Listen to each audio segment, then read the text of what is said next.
en el libro de Isaías, capítulo 40, y vamos a hablar sobre emprendiendo el vuelo. Mire qué bonito en el bosquejo, pues se ve un águila, y no quiero hablar de los águilas ni de los americanistas, pero pues algo maravilloso nos tiene Dios a través de su palabra. ¿Ya están listos? Dice el versículo, yo quisiera empezar desde el 29 y dice de esta manera. Yo sé que tiene versículo 30, pero voy a empezar desde el versículo 29. Dice la palabra del Señor de esta manera: Él da esfuerzo al cansado y multiplica las fuerzas al que no tiene ningunas. Los muchachos se fatigan y se cansan, los jóvenes flaquean y caen, pero los que esperan a Jehová tendrán nuevas fuerzas. ¿Cuántos están esperando en Dios? ¿Cuántos esperan a Dios? Dice que tendrán nuevas fuerzas. Si muchas veces los problemas de la vida, en los momentos difíciles, en los momentos de transición, de que no saber qué hacer, es ahí donde podemos esperar a Dios y Él darnos nuevas fuerzas. Dice la Escritura: levantarán alas como las águilas, correrán y no se cansarán, caminarán y no se fatigarán. ¿Quiere leerlo conmigo? Todo el versículo desde el 29. Léalo conmigo. Él da esfuerzo, léalo, al cansado y multiplica las fuerzas al que no tiene. Los muchachos se fatigan y se cansan, los jóvenes flaquean y caen. Levantarán alas como las águilas, caminarán y no se fatigarán. Se llama este título del mensaje Emprendiendo el vuelo. ¿Puede tomar su lugar? Damos gracias al Señor porque la palabra del Señor es buena, es bendita y sobre todo tu palabra alumbra nuestras vidas. Bueno, pues como les acabamos de decir, pues hemos estado pasando en esta semana de hospital en hospital. Mi hija Damaris también pasó por un momento difícil. Fue una emergencia, tuvieron que operarla de la vesícula y pues si ella hubiera llegado un poco tarde al hospital, se hubiera contaminado todo el asunto y no la estaríamos contando aquí. Pero le doy gracias al Señor que Dios la guardó y por sus oraciones también. Mi cuñada pues ahora también está pasando por algo, ¿verdad? Pero en estos momentos, yo cuando estaba analizando estos versículos, le dije: Señor, qué tan importante es que verdaderamente tú, Señor, nos enseñes algo de tu presencia, de algo que nosotros necesitamos en este tiempo. El pueblo de Israel, Dios había comisionado a Moisés para que fuera y trajera al pueblo de Israel de Egipto. Estaban pasando por un momento fuerte, difícil, eran esclavos, estaban viviendo bajo la opresión del enemigo. Y Moisés oye la voz de Dios y le dice que vaya y traiga al pueblo de Israel porque Dios quería hacer algo con ellos. Cuando Dios los saca, ellos fueron contentos y gozosos, estaban pero alegres porque sabían que iban a ir a una tierra prometida, iban a tomar una tierra en posesión. Hasta ese momento, las promesas de Dios solamente habían sido de Abraham, de Isaac y de Jacob. Pero llegó el momento en que ellos, la tierra que Dios les había dicho que iban a tener, Dios ya se la estaba concediendo y ellos iban contentos, sabiendo que lo iban a tomar pronto. Pero en el transcurso del tiempo pasa algo muy difícil para ellos. Hemos visto que en el desierto suceden muchas cosas terribles, pero una de las situaciones más terribles fue cuando se enfrentaron ante el mar y detrás de ellos venía precisamente el ejército de los egipcios, Faraón con todo su ejército armado en caballos para volverlos a tomar, a matarlos y destruirlos, y a los que pudieron traerlos nuevamente a esclavizarles.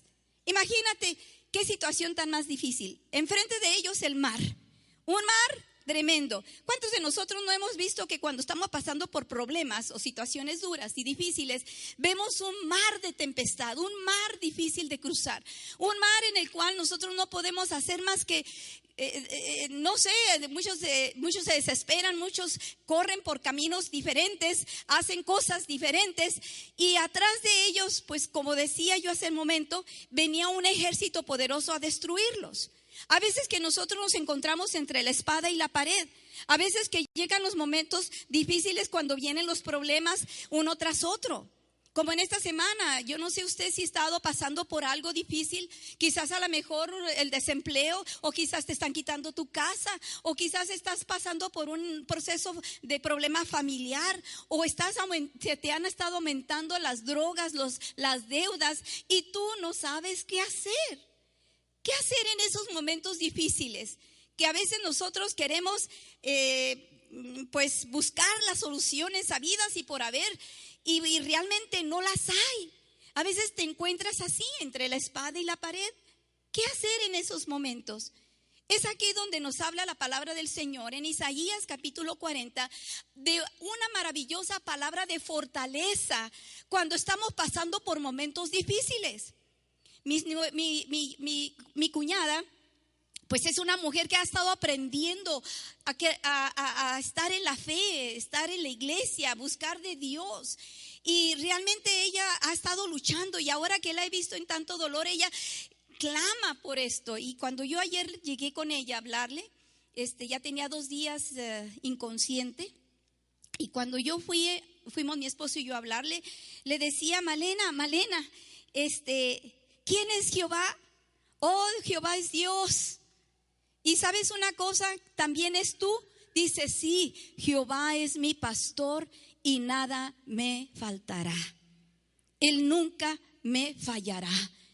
Aún inconsciente como estaba, había algo más poderoso dentro de ella que le alimentaba, que sabía bien en quién podemos nosotros acudir en estos momentos difíciles. Isaías precisamente nos habla de esta palabra poderosa. Podemos nosotros ver que en estos momentos tan difíciles podemos nosotros encontrar a través de esta maravillosa enseñanza la fortaleza para los tiempos malos, ya que ante la adversidad el hombre en su humanidad es débil. ¿Cuántos no son débiles ante las cosas así tan terribles? Todos somos débiles, pero vamos a saber que Dios ha prometido cuidar y ayudarnos a todo aquel que confía, espera y sobre todo se puede levantar y actuar en Dios. Hay 3 consejos que nos da la palabra del Señor en este momento, cuando sabemos que aunque nosotros no sabemos qué hacer, que andamos arrastrando la chancla, o que ya no sabemos en qué momento podemos levantarnos, es allí donde podemos decir: Señor, sabemos que en ti está nuestra fuerza. En ti está nuestra fortaleza. En ti podemos aprender a volar como las águilas. ¿Cuántas águilas hay aquí? ¿Cuántas águilas hay aquí? No águilas de las americanistas, las verdaderas águilas.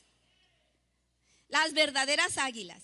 Vamos a ver 3 consejos que nos da la palabra de Dios, o que yo miro a través de ella. Pudiéramos de mencionar más, pero yo veo 3 cosas muy importantes. Lo primero es que nosotros debemos de poner toda nuestra confianza en Dios. En Dios podemos confiar. Repite conmigo: en Dios puedo confiar.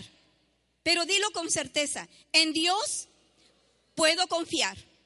Si podemos confiar en Dios, sabemos que nos va a ayudar para bien, porque dice la Escritura que todas las cosas obran para bien a los que aman a Dios. ¿Cómo es posible que a través de este problema tan grande, a través de esta situación, puede obrar para bien?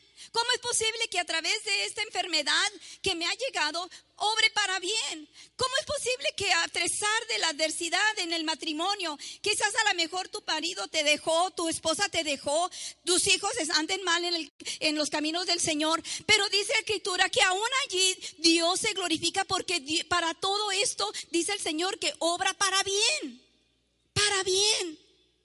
En esto podemos ver que Dios siempre ha sido fiel. Él es la única fuente de nuestra fe, porque podemos confiar en Él. ¿Qué nos dice el Salmo 37? Quiero que vaya conmigo al Salmo 37. Y el Salmo 37 nos dice una palabra bien especial. ¿Ya lo tiene? Salmo 37. Fíjate qué tremendo. Cuando nosotros de veras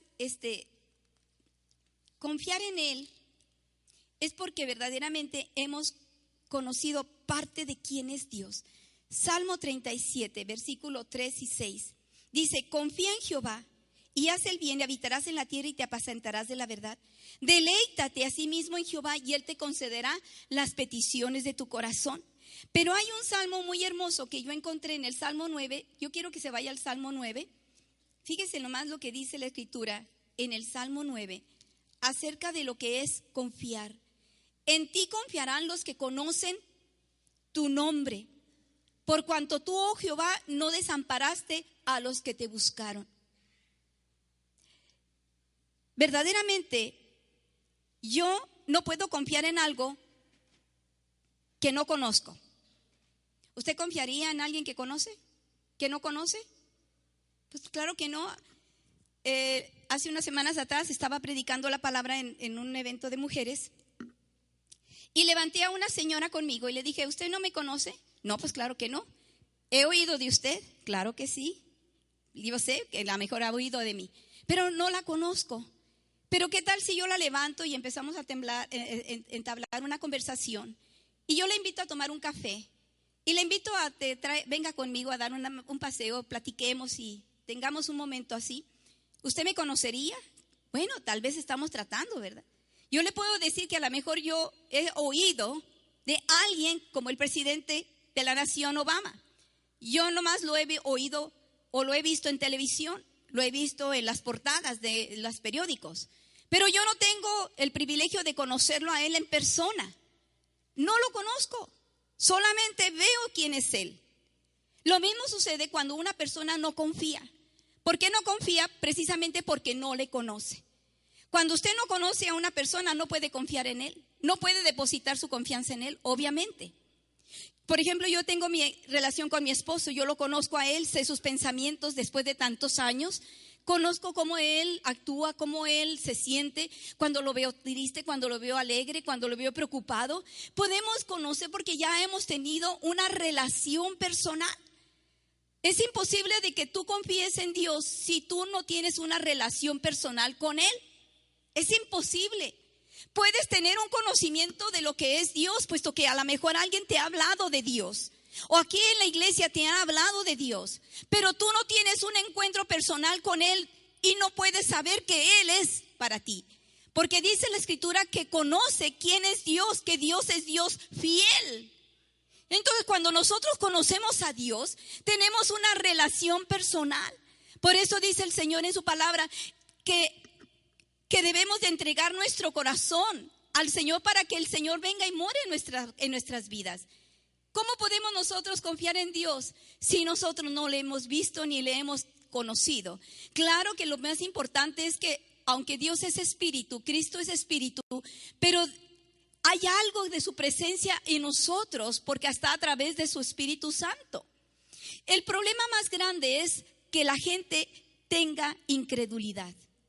Hay un problema muy serio. Veamos nosotros que Dios es el que quiere pastorearnos.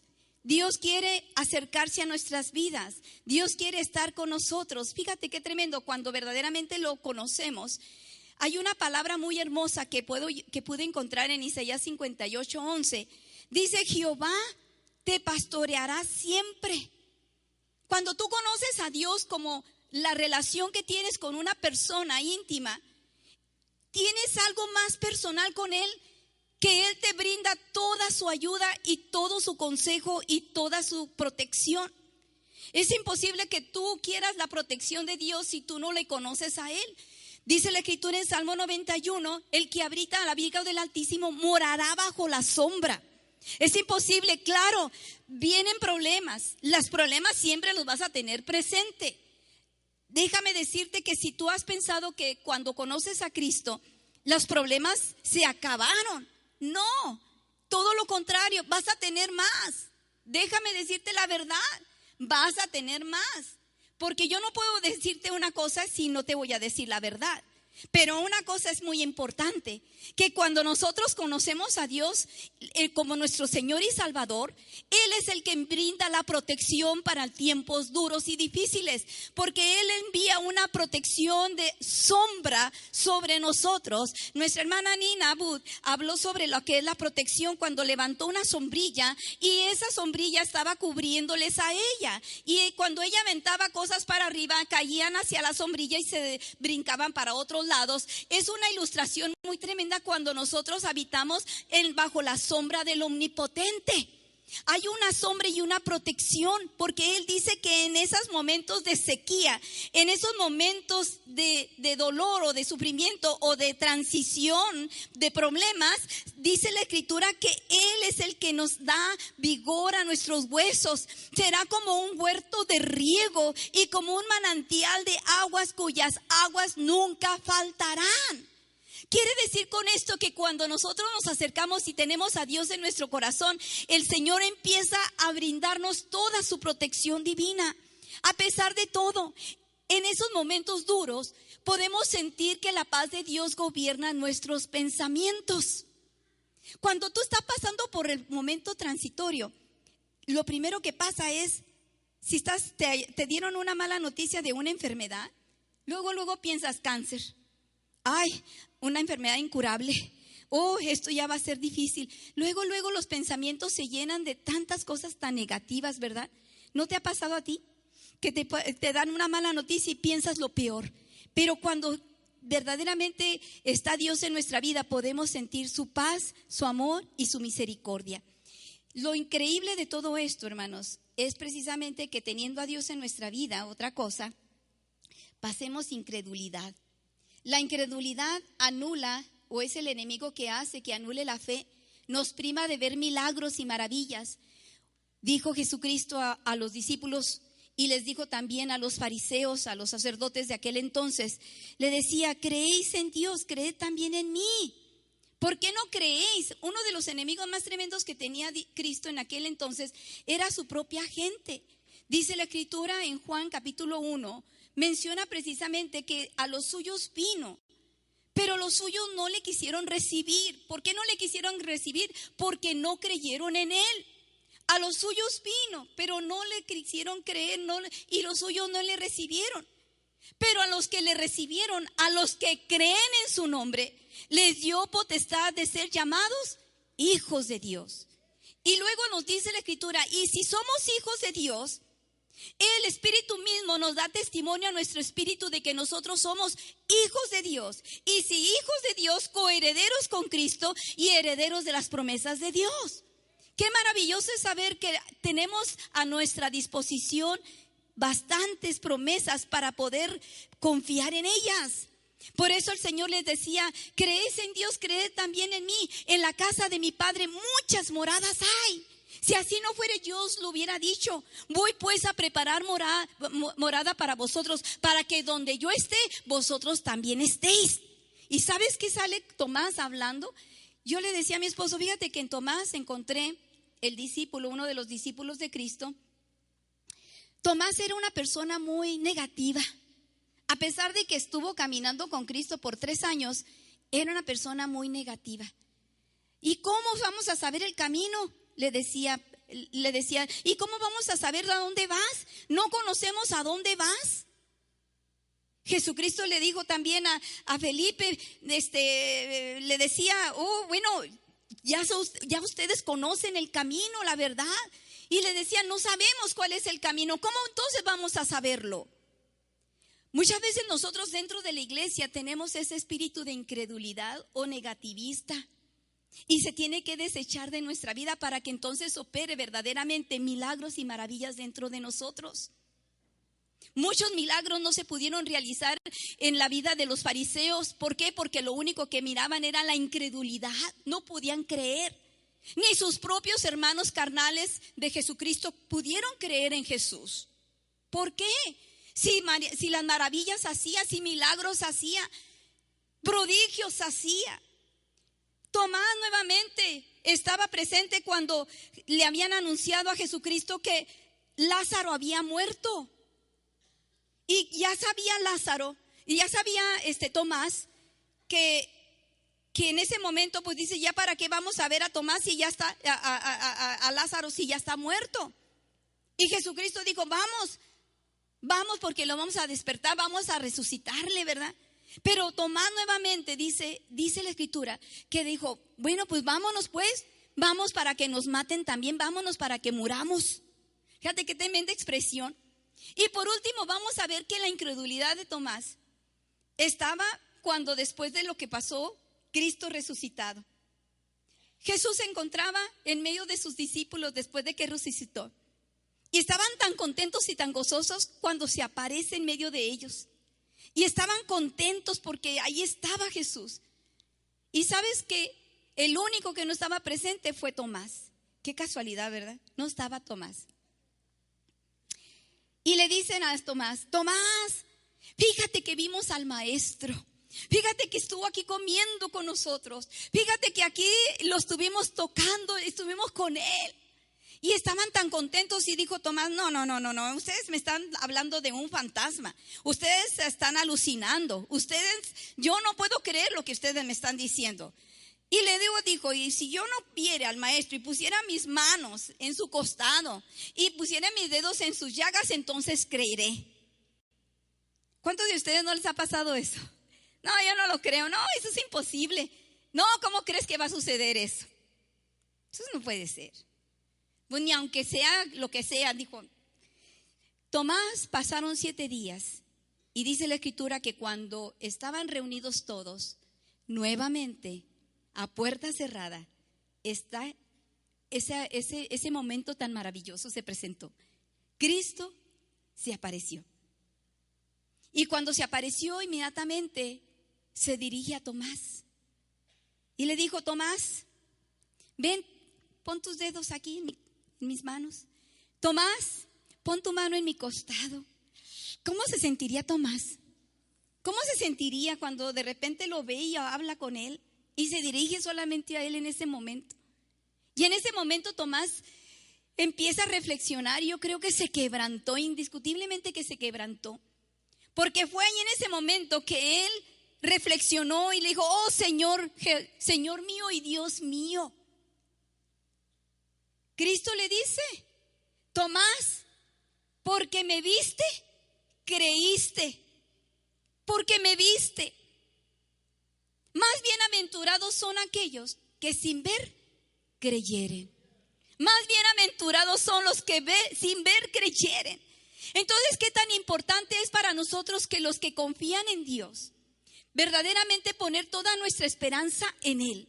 Saber que aunque no lo vemos, pero Él actúa a favor nuestro.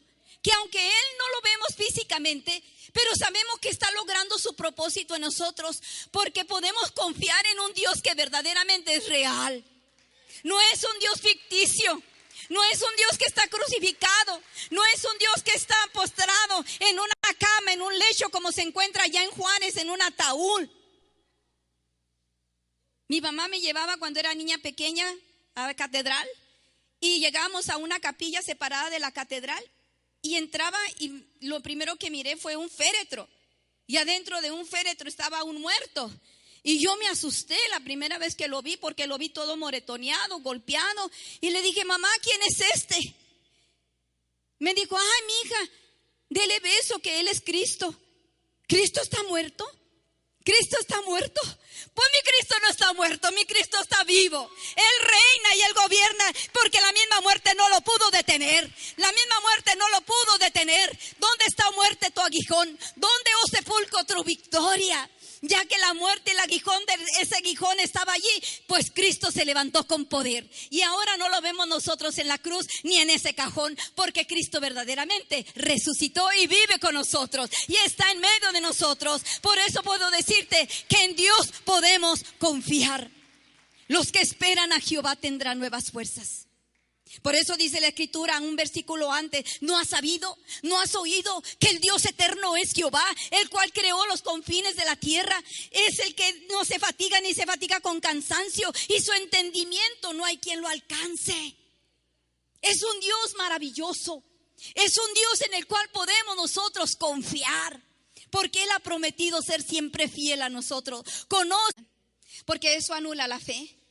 Es por eso que dice la escritura que sin fe es imposible agradar a Dios. Porque el que se acerca a Dios, crea que le hay y que Él es galardonador de los que le buscan.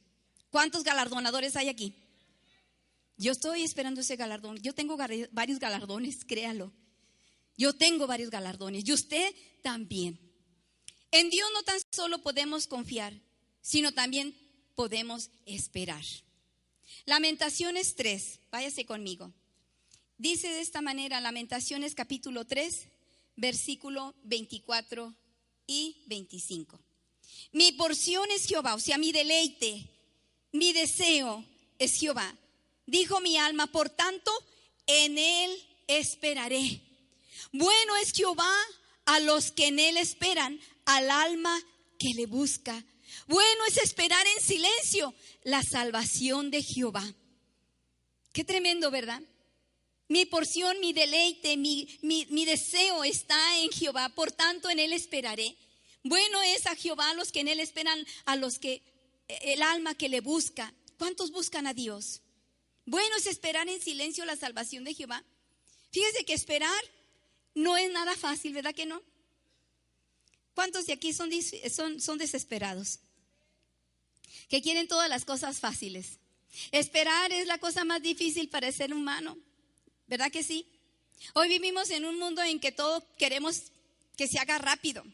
Estamos nosotros en el freeway y queremos, pero rápido, que avance la línea. Cuando tú vas a Juárez, uy, pues espérate, porque tienes que hacerlo rápido. Ya quieres llegar rápido. Fíjate que cuando queremos algo rápido, pues metemos la comida al microondas y ay, estamos desesperados porque si son segundos ya queremos que salga la comida rápida, ¿verdad que sí? Cierto. Estamos viviendo en la edad de la cibernético, en la edad del avión, en el tiempo de la tecnología.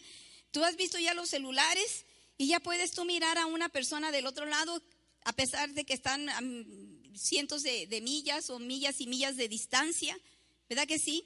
¿No han visto ustedes así con los celulares? Están viendo la gente una tras otra, hasta en la computadora. Tú estás hablando ahí por el Skyline. Ay, ya me sé una, ¿verdad?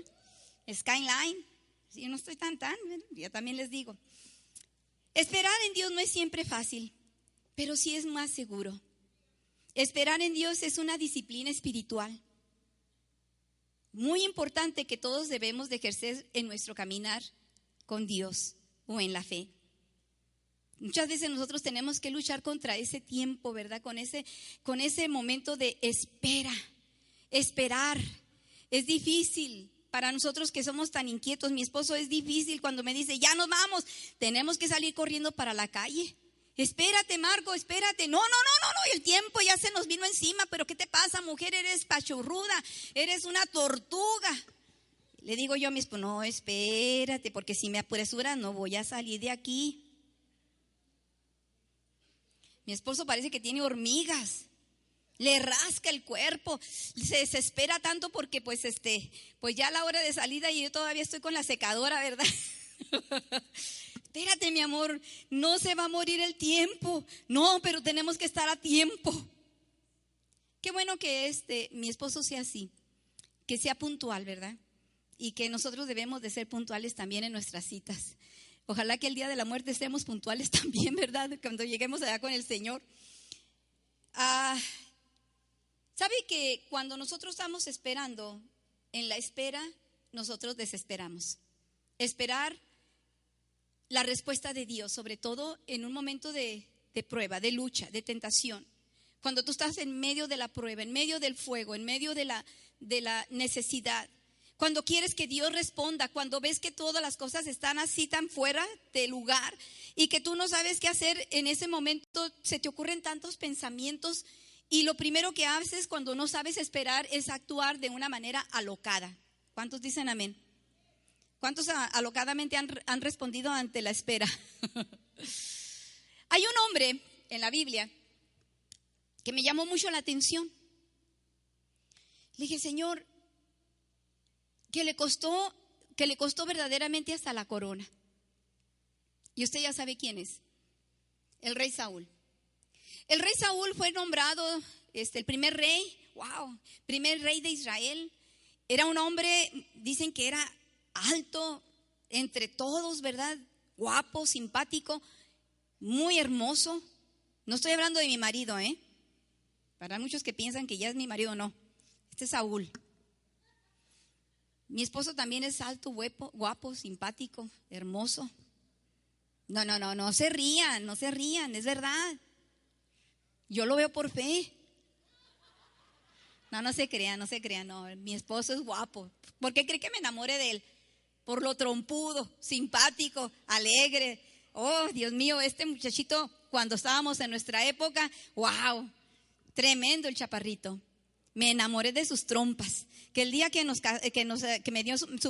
dimos el primer beso, le decía, espérate mi amor, creo que en tu garganta se fueron mis pestañas postizas. Me dio un beso de corcho destapador así. Me desconcertó por completo. Le dije, espérate mi amor, creo que estoy viendo mucha luz. Le dije, creo que te llevaste una de mis pestañas. Abre tu boquita. Esos labios carnosos, wow. Y mi hija Tania tiene los labios igual que su papá. Carnositos, así bien hermosos. En fin, veamos nosotros que la vida de Saúl fue una vida muy hermosa en la cual el pueblo de Israel estaba poniendo todas sus esperanzas en él. Dios había levantado a un hombre conforme al corazón del pueblo, no conforme al corazón de Dios. Y Saúl estaba aprendiendo a gobernar la nación. Pero fíjate nada más lo que hace el desesperarse, el no saber esperar, el no saber, no tan solo confiar, sino esperar. Se había levantado los filisteos contra el pueblo de Israel y eran numerosísimos. Había un ejército innumerable. Y estaba plagado, dice que estaba la tierra llena de ese ejército. Y el pueblo, los soldados de Israel pues eran muy pequeños, muy pocos. Apenas se estaban formando como nación. Y entonces resulta que cuando vieron los enemigos, los israelitas, dice que estuvieron tan temerosos que empezaron a esconderse en peñas, en hoyos, en zanjas, en pozos. Tuvieron miedo porque el enemigo era muy numeroso. ¿Cuántos saben que Dios salva con ejército o sin ejército? Dios salva con fuerza o sin fuerza, porque Dios es poderoso.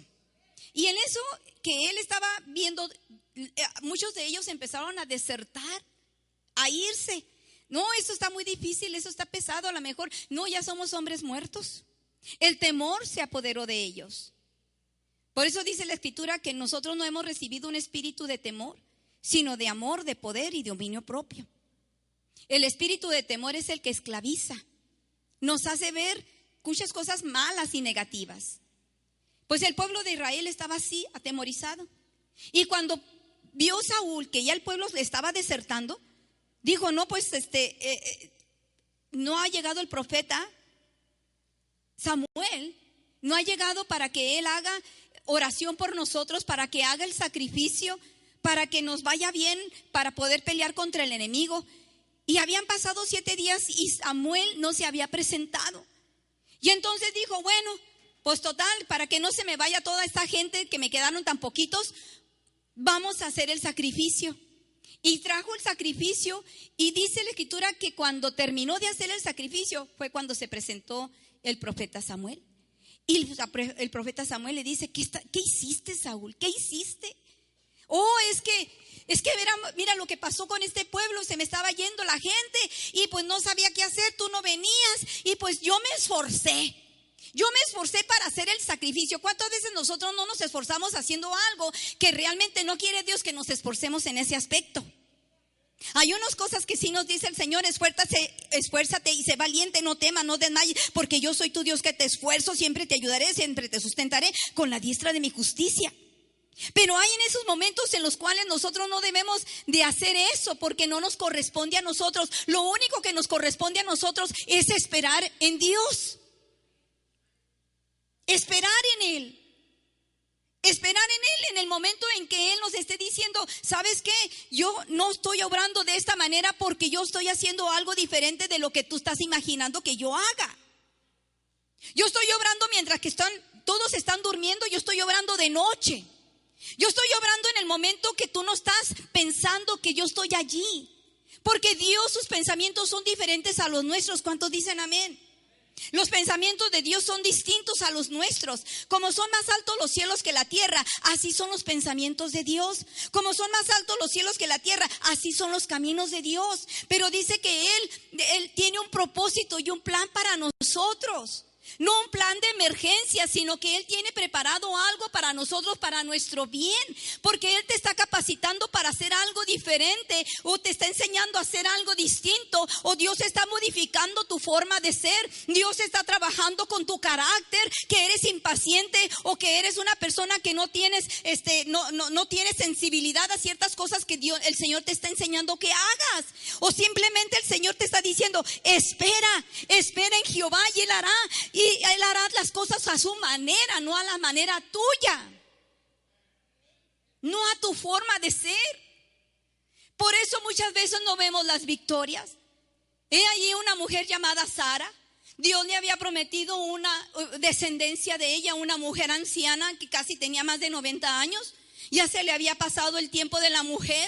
Decía mi esposo, ya tenía 2 menopausias. Le dije: Marco, no es cierto.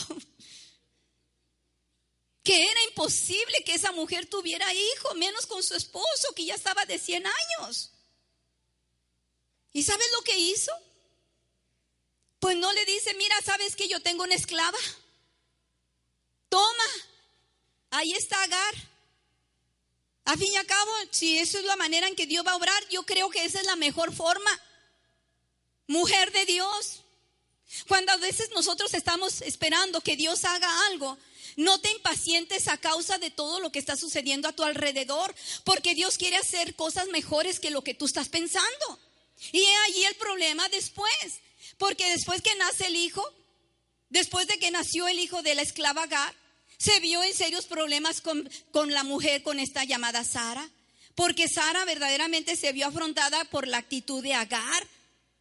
¿Cuántas veces nosotros no estamos haciendo cosas las cuales Dios no quiere que hagas, sino únicamente te está diciendo: espera un poco, espera, confía en mí, que yo voy a hacer las cosas mejores que lo que tú te piensas, que yo voy a empezar a abrir el mar en medio de tu necesidad, que yo voy a traer la respuesta cuando menos te lo imaginas. Espera, no hagas cosas alocadas, porque fíjate qué tremendo. Saúl, cuando terminó, le dijo Samuel, le dijo: cosas, has hecho algo malo. Dios te hubiera dado ya la respuesta. Dios se hubiera glorificado aún con 50 o 100 o menos soldados, y te hubiera dado la batalla, te hubiera dado la victoria. Pero has hecho locamente, tú te desesperaste y por esa razón perdiste la corona. Qué tremendo, ¿verdad? Esperar en Dios no es fácil. Es una disciplina espiritual constante. ¿Cuántos dicen amén? Hasta ahorita nosotros estamos aprendiendo a esperar en Dios. Espera en Dios y Él hará. Dios se glorificará en medio de tu momento, en medio de tu disciplina. Dios está enseñando cosas que te tienes que aprender. Si eres impaciente, pues ahí está precisamente conocer la paciencia en medio de esa prueba, en medio de esa lucha, en medio de esa situación. Esperar no es fácil, pero sí es lo más seguro. ¿Por qué están tan serios? ¿Amén o amén? Diga amén o diga ay, ay, ay. Den un aplauso al Señor. Por eso dice la Escritura una vez más: bueno es Jehová a los que en Él esperan, al alma que le busca.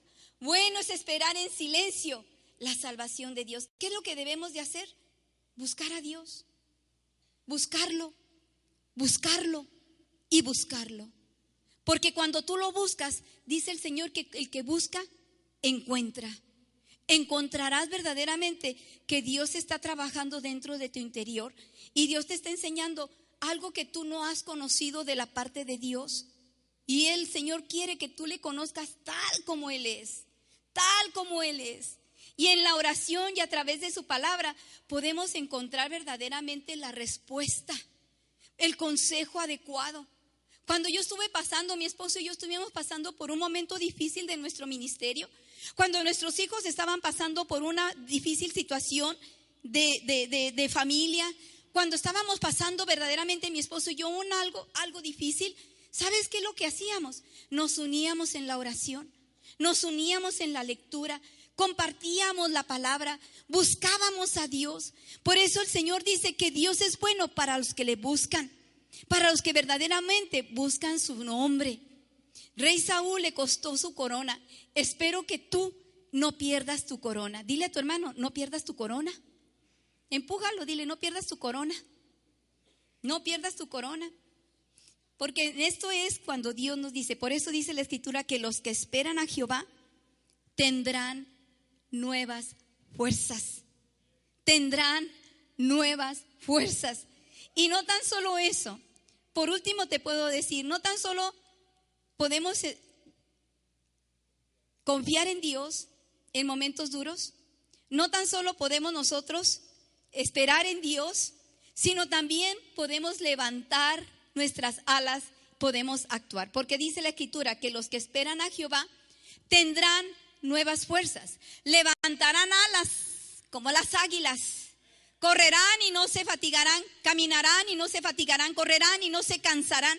Dice que los jóvenes, muchos de los jóvenes flaquean y caen porque no tienen mucha fuerza. ¿Cuántos jóvenes hay aquí? ¿Cuántos jóvenes hay aquí? No quisieron decir amén los jóvenes porque verdaderamente están cansados. Pero los que esperan a Jehová tendrán nuevas fuerzas. Tú y yo podemos confiar en Dios, podemos esperar en Dios y podemos nosotros levantar nuestras alas, actuar en el momento preciso. Oiga, hermana, pero no se está contradiciendo, ¿no dice que debemos nosotros de confiar y esperar? Sí, es cierto.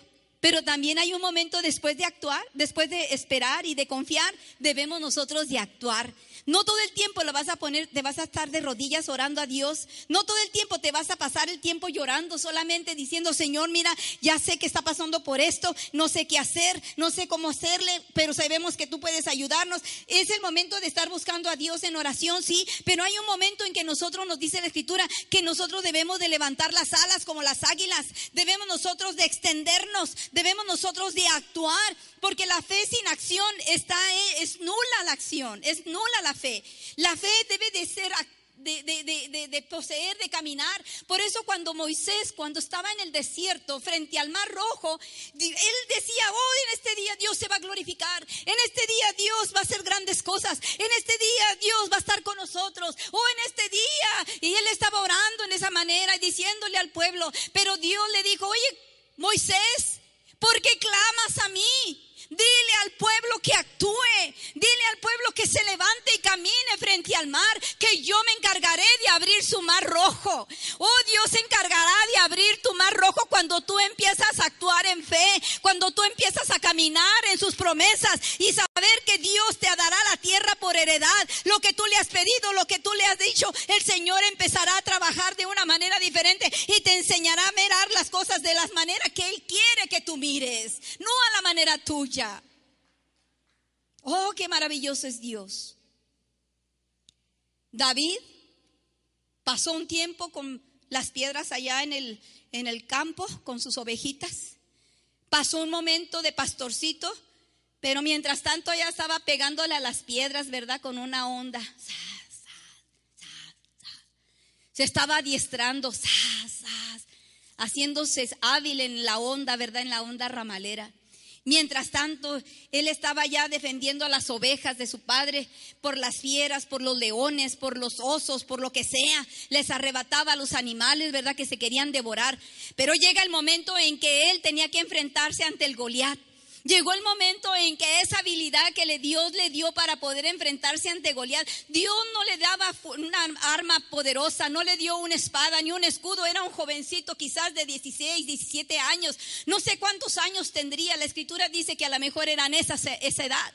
Era un jovencito que no tenía ni siquiera nada de lo que era estar como un hombre que pudiera estar en la guerra. No tenía nada de ese ejercicio, no sabía cómo combatir. Pero una cosa sí sabía, que tenía un Dios poderoso en el cual él podía confiar y esperar en él, y que en el momento que menos pensaba él podía enfrentarse ante su Goliat. ¿Y sabes lo que pasó? Que no le importó el tamaño del hombre, porque sabiendo que el gigante que estaba con él fue el único que pudo vencer al Goliat y lo derrumbó a tierra.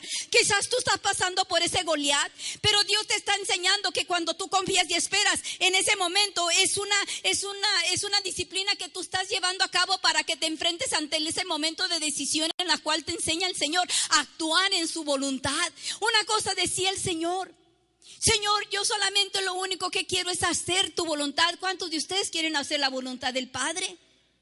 La voluntad del Padre. Eso era lo único que le agradaba.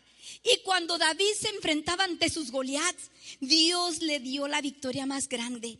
Dios le entregó una victoria maravillosa que no tan solo el pueblo de Israel lo comentaba, porque cuando cayeron aquel hombre, se vino abajo, pudo agarrar la espada y pudo mocharle la cabeza al Goliat. Jericó era un lugar que estaba bien resguardado, bien cerrado, bien difícil de que alguien entrara o saliera por ese lugar. ¿Y por qué estaban encerrados aquellos hombres? Porque sabía que había un ejército en el cual estaban estaba siendo avalado y apoyado por un Dios poderoso que ellos no podían. Y era precisamente el pueblo de Israel que iba contra Jericó. Dios le dio ciertas instrucciones y le dijo, ¿saben qué? El primer día ustedes nomás le van a dar una vuelta y calladitos. Dicen que en ese momento no mandaron a las mujeres, porque las mujeres somos muy emparlanchinas, ¿verdad? No nos podemos quedar calladas. Estamos siempre criticando, estamos nosotros viendo a ver qué es lo que trajo la hermana, a ver quién trajo la otra hermana, y ahí estamos nosotros haciéndole y comentando todo, ¿verdad que sí? Ay, perdón, somos yo mujer, no quiero incluirme así. Esas mujeres no están aquí, allá están en Juárez, ¿verdad que sí? Y entonces dice que dieron otra vuelta al día siguiente. Pero iban las trompetas delante, ¿verdad? El ejército de Israel iba atrás, pero iban las trompetas sonando fuerte. Y aquella gente que estaba dentro de Jericó estaba bien resguardada. Y nomás mirando y observando, pues, ¿qué está haciendo esta gente? Los miraban como locos. Pues, ¿qué piensan? Que a lo mejor esto va a hacer que nosotros nos atemoricemos. Pues no. Dieron otra vuelta el segundo día, el tercer día, el cuarto día, el quinto día, el sexto día, pero al séptimo día dieron 7 vueltas alrededor de Jericó. Yo no sé cómo pudieron haber dado vueltas a esa ciudad que era tan grande. Nosotros hemos estado en ese lugar varias veces y es verdaderamente grande. Era imposible que después de haber dado 7 vueltas pudieran tener tanta fuerza el pueblo de Israel y enfrentarse contra sus enemigos. Dice la escritura que cuando dieron 7 vueltas tocaron fuertemente la trompeta, y cuando terminaron de tocar las trompetas se oyó una voz tan fuerte, tan poderosa, que cuando ellos gritaron se derrumbaron las murallas de Jericó. Cuando nosotros aprendemos a confiar en Dios y esperar en Dios, podemos nosotros ver cómo la mano de Dios se comienza a moverse a nuestro favor. Esa es la mano de Dios cuando empieza a guerrear por nosotros, a luchar por nosotros, dándonos fe, dándonos fortaleza, ayudándonos en el momento cuando más necesitamos paz, cuando más necesitamos que Dios esté con nosotros. Pasamos por un momento muy difícil con mi hija Damaris, sí, ya lo hemos dicho, muy difícil. Yo no sabía dónde se encontraba mi hija, duró semanas desaparecida, fue duro. Cuando yo estuve en Juárez predicando la palabra, se me acercaban varias mujeres y me decían, hermana, ore por mí porque mi hija, mi única hija, ya tiene más de 4 años desaparecida. Wow, yo me quedé, oh Dios mío. Mi hija tenía unas semanas desaparecida, daba en malos caminos y yo me moría por ella. Y desesperada no sabía si yo me podía parar, caminar. Me sentía completamente devastada. No sabía qué hacer. Mi esposo me miraba y me decía, Luz María, ella va a volver pronto a casa, no te preocupes. Ella va a regresar. Esperamos en Dios, confía en Dios, esperamos en Él. Pero mientras tanto yo estaba luchando contra todo aquello. Pero déjame decirte que cuando confías en esos momentos que no sabes qué hacer, es allí donde Dios se glorifica. Porque cuando eso pasa, una de las hermanas me dice, hermana, pues está en este lugar. Salgo corriendo a buscarla. No fue fácil que ella regresara. Pasaron muchas cosas sobre ella. Pero déjame decirte que yo he visto la mano de Dios obrando sobre su vida. He visto cómo Dios la ha estado trayendo a sus caminos. He visto, no es perfecta como sus hijos ni mis hijos son perfectos. Como usted y yo no somos perfectos, estamos luchando. Pero una cosa te voy a decir, que en esto que he aprendido, en esto caminar con Cristo, he aprendido a saber depositar toda mi confianza en Él. He sabido esperar en Él completamente. Y he sabido cómo mi hija ha venido arrepentida a buscar de Dios también. No son fáciles, hermano. Por eso dice la Escritura que debemos de conocer a Dios, quién es Dios verdaderamente. Porque hay mucha gente que no lo conoce y a las primeras de vueltas, a los primeros momentos difíciles, se da la vuelta y se van, decepcionados de Dios, decepcionados de la iglesia, decepcionados del camino de Dios, decepcionados del todo mundo, decepcionados de la vida. Le decía yo a mi cuñada, mira, me dice, ay, el carro cómo quedó. Le dije, mira, Malena, te quiero decir algo. Tu mamá era una mujer que sembró mucho en mi corazón. Fue una mujer muy sabia.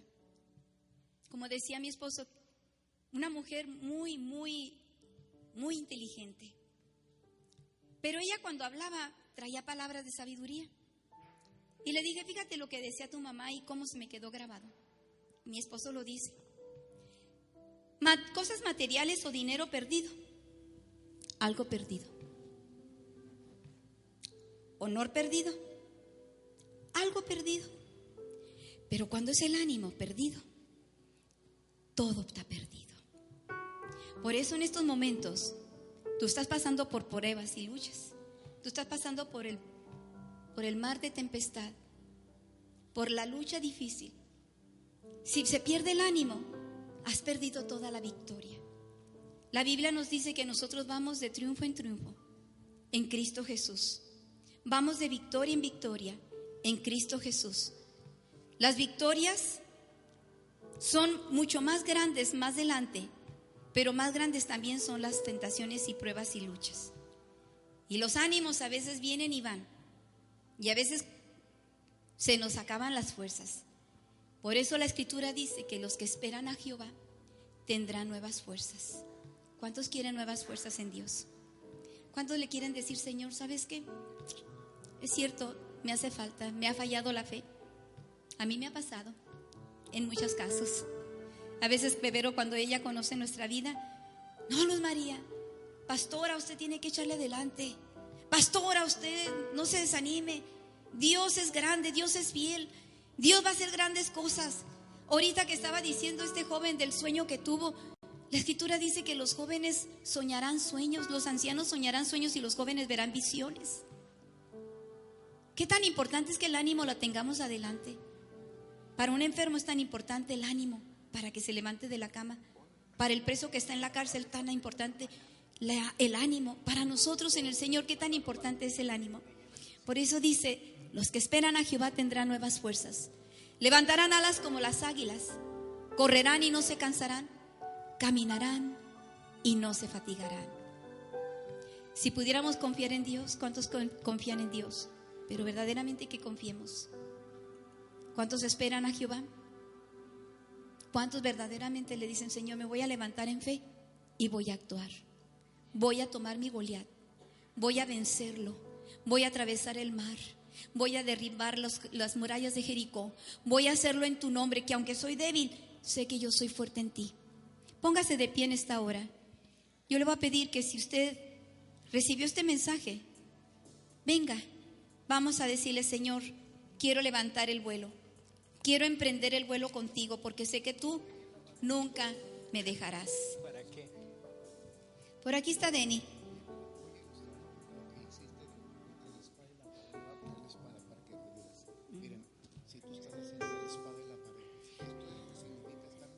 Mire, hermano, mi esposo está ilustrando algo. Aquí tenemos una espada. Y quizás así te sientas. Denny, ya le quitó la piececita esa que no traspasa el corazón, pero ya te la va a poner en el cuello. Muchas veces estamos así, hermanos, entre la espada y la pared. Estamos así espiritualmente y no sabemos qué hacer. Pero cuando nosotros estamos esperando en Dios, que pase lo que pase, que aunque nosotros tengamos que dar la vida por el Señor, sabemos que Él nos dará vida después de la muerte. Así que córtale la cabeza. Véngase, hermano, véngase.